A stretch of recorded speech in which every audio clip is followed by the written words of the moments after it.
Hello everybody. Welcome back to Back in Diapers. Bear with me, I just was moving around so I'm a little out of breath. I'm one of the issues I've been having lately. I also have a crazy hair. Way to go. So I know a lot of you don't get to watch the streams or can't watch the streams and stuff like that, so I thought I would do a little update for you all here. As many of you know, about a month ago, a little over a month ago, August 30th to be precise, I had a episode of anaphylaxis. Woke up to my eye was swelled shut, I was itching everywhere, I felt horrible, and we went over to the ER. Well, that was just the beginning of it. That was just the beginning.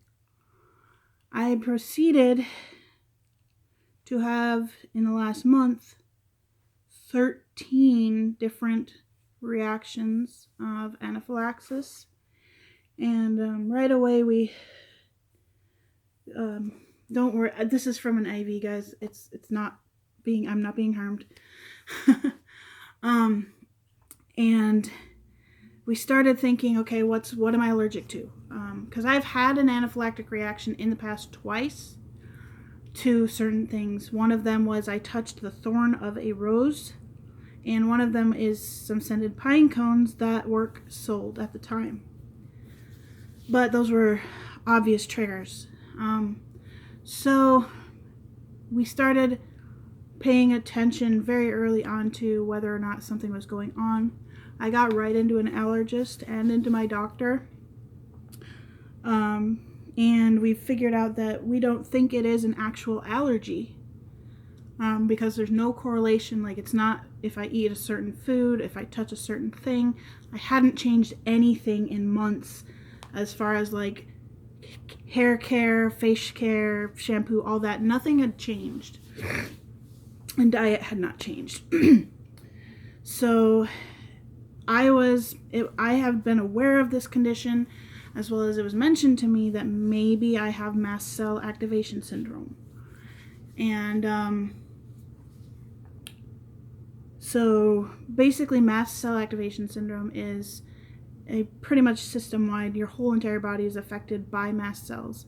And mast cells are responsible for releasing different mediators, things like that, and histamines to react to the body. Sorry, Leo's over here trying to get pets. And when you have mast cell activation syndrome, these activate at the inappropriate times, or they are mutated and they don't work properly, so you end up with anaphylactic reactions. So we are pretty sure this is what I have. It's a very long process to become officially diagnosed with it. I'm being loved over here. But we're working on that process. It fits, and it really fits. Mast cell activation syndrome is also responsible for a lot of different things because mast cells are all over your body, every single system. Hey, baby. He wants the tablet. He loves the tablet. Let's not touch the tablet. Don't you go play. I love you, but go play. So basically, mast cells are in every part of our body, and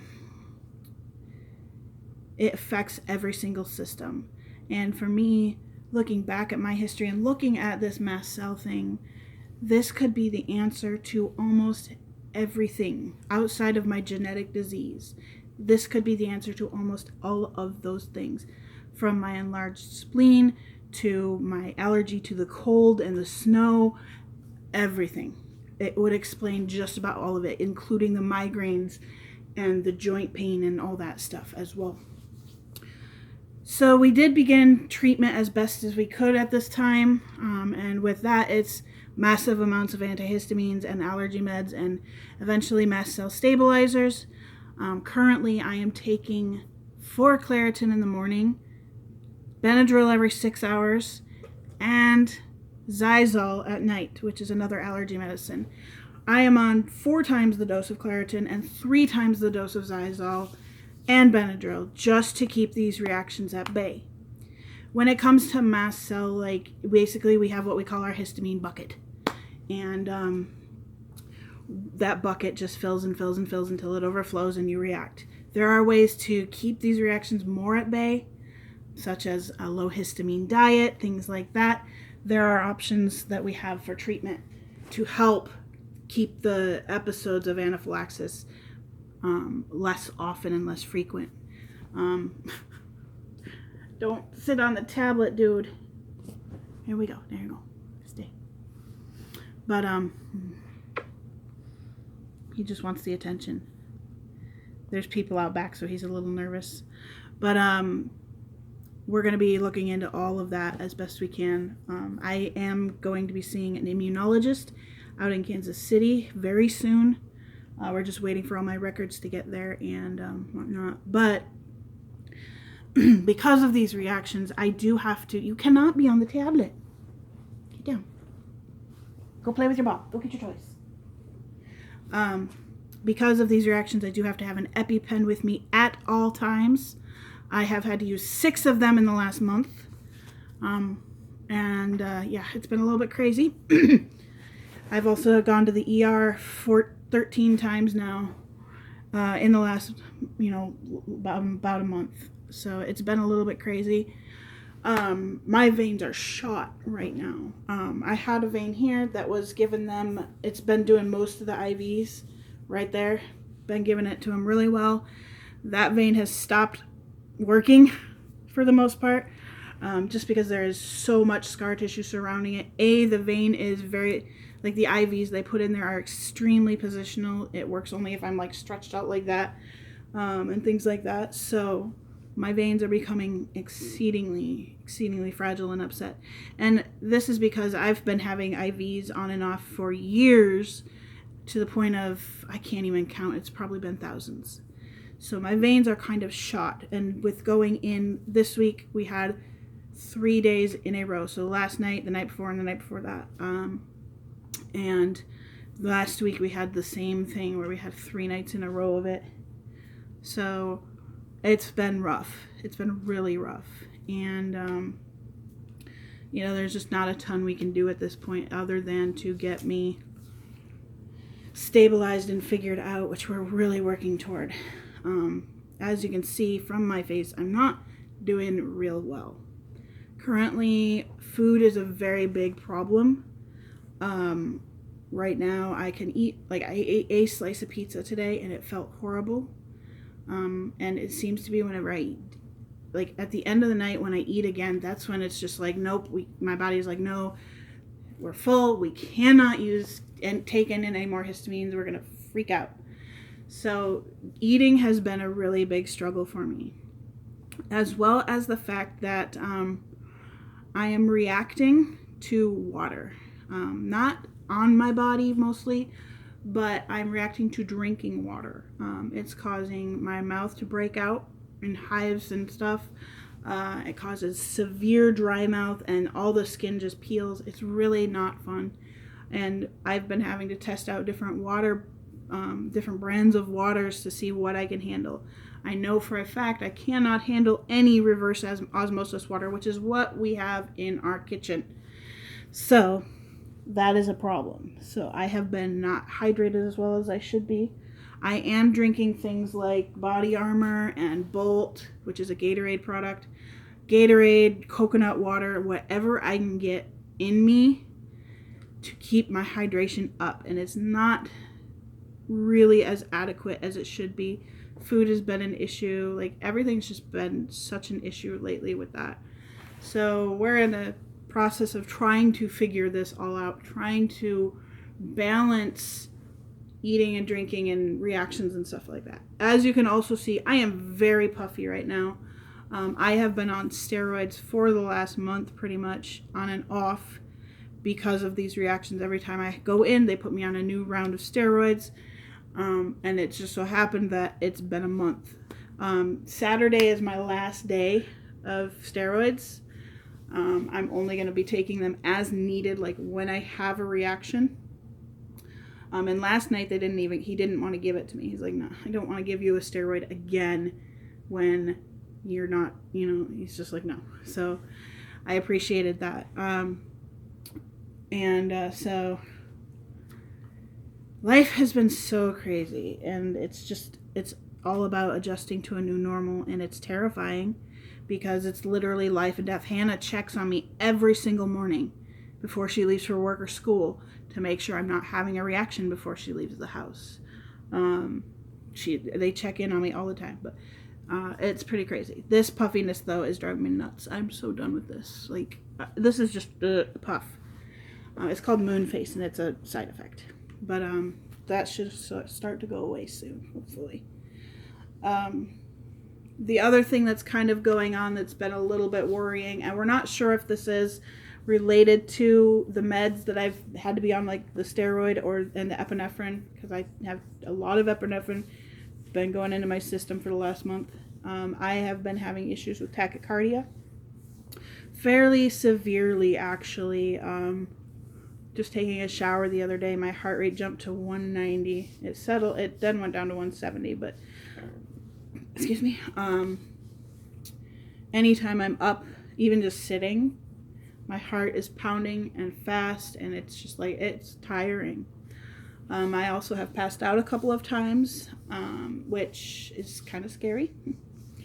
And that aspect of it could be also linked to another condition that oftentimes goes with mast cell activation syndrome, and that is postural orthostatic tachycardia syndrome, or POTS for short.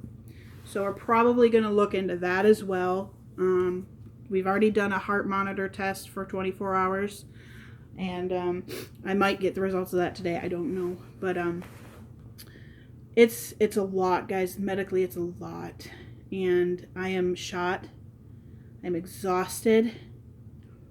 My veins are exhausted. We're actually going to the doctor today to talk also about, is it a possibility to get a more permanent line, at least for a little while, till we're stabilized.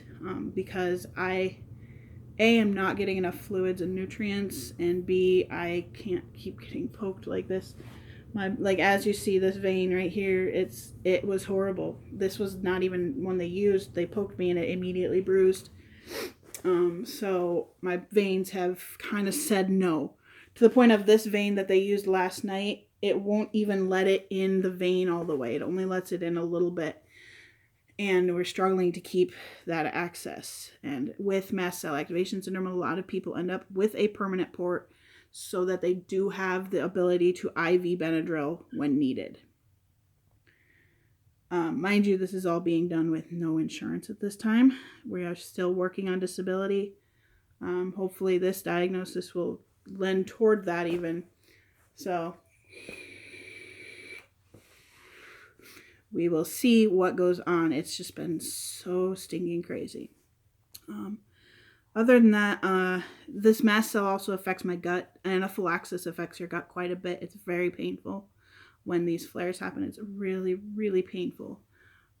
So that's not fun. I've been vomiting. All this stuff. It's not great. It's not great at all. And my body is pretty shot. I'm just really drained. And I know that the way this works, it often flares and gets better and flares and gets better. So hopefully we can get me out of this flare soon, because I'm so exhausted. But it's a new way of life right now. I can't be up for more than, I think the longest I've been up sitting in a chair was 3 hours. Typically sit position is about an hour if my legs are up. I am not doing well walking at all, to the point of I'm kind of almost needing my walker in the house. So I've actually, it's crazy. I'm probably going to have to get a wheelchair too soon for outside of the house, because I've gone from being able to use my walker to not being able to, because I can't stand for that long or I pass out. I went to the craft store the other day and we were in there for about 10 minutes. And by the time we got out of there, I had 2 times where I was almost passed out. I almost passed out and I had to sit down on my walker and just wait, because it was bad. So it's just been a really rough month, and I am just ready for some relief, for a little while to keep me going. And it's just like, I'm surprised they haven't admitted me at this point, and I think the only reason they haven't is because of all, the COVID stuff, and being in the hospital right now is not a great idea, which if I can do it all at home, great, but I would have to have IV access at that point. So we are going to be discussing that with the doctor today, because we need to do something. Let's see, what else? At least we know I'm not allergic to my resin. That has not made a difference at all. I've even gone days without doing it just to see, and I still had reactions, or I would have reactions on days I didn't do resin at all, or it doesn't really matter. I'm not really allergic to that stuff, which is great. But we have, sadly, like, the financial aspect of it has been huge. EpiPens cost minimum of $130 for a kit of 2. You always have to have 2. And we oftentimes have 4 or 5 on hand because we put them in different spots or whatnot. So it's expensive, and going through all the allergy meds and everything, it's really a lot. On top of it, the specialized diet and drinks, like, it's nuts. Like, I buy the ones that are like $1 a bottle, but it's still really expensive. So what I'm doing to help with that is trying to get my resin stuff ready to sell and things like that, which has been, the resin is just my crafting and stuff. My business is my escape right now. It just gets me into a creative mood, a much happier mood. And yeah, like, I'm not really dealing with added depression or anything because of this at the moment. I'm just more dealing with, I am exhausted physically. I just don't have any reserve right now. Physically. Mentally, I'm doing okay. It's a lot, but I'm doing okay. And honestly, there's part of me that's relieved that there's a name for what's going on, and that it might be the answer to everything that's been going on for so many years. So, but yeah, and I have a wonderful support system in Hannah and Andrew. Hannah is my ER trip person because she is much less anxious about it. Andrew has a lot of anxiety related around the hospital, so he typically doesn't go with me for the ER trips unless Hannah cannot physically do it. So she's been my ER buddy, and because of that, Andrew bought me and her each a Switch Lite so that we had some video games to play, and things like that. Now, mostly when I'm in the ER, I don't play the video games because when I have had an EpiPen, I shake, I am exhausted, I just don't have the energy. Oftentimes there's an IV that I can't actually do anything with it, so I don't always play it in the ER. It just got really dark in here. But she does, and it keeps her busy and entertained, and that's fantastic. So yeah, but that's kind of the gist of it. We're struggling a little bit. We're trying to figure out how we're going to do this financially as well as mentally and emotionally. It's a lot. And like I said, I am so exhausted and drained. It's just a lot. It's not a small diagnosis. This is not a small thing. I'm literally in a life and death situation almost every day. And it's scary when it's going on. When it comes to the moment, I'm like, get the EpiPen. It's a scary moment because, my throat's closing off. My body is completely reacting, and it's not fun. I don't wish this on anybody. I'm glad I know what it is, and I'm glad. Okay, we don't officially know that I have this because there are some tests they have to do to find that out. But it is also, a lot of it is based off of just your history and your symptoms. There's some tests that will indicate if the mast cells are actually having a problem. It's a very hard thing to get a diagnosis with. So yeah. But we're working on it, and hopefully, I have my fingers crossed. I am I am sending out every energy I have that this doctor knows enough and will help me out soon. So anyway, guys, that's kind of what's going on with me. I know this was a really long video. If you stayed through that, thank you so much, and definitely throw something in the comments. And we're going to get through this. It's going to be very different. It's going to be a new way of life. And it's crazy and it's tiring. But thank you guys for all the love and support that you have shown me through this. I so appreciate it. It means a lot. So anyway, guys, I am going to stop rambling and I am going to go lay down because obviously my Benadryl is kicking in. And yeah, so I'm going to take a little rest till my doctor appointment. Thank you so much, you guys. You have a wonderful day. Bye.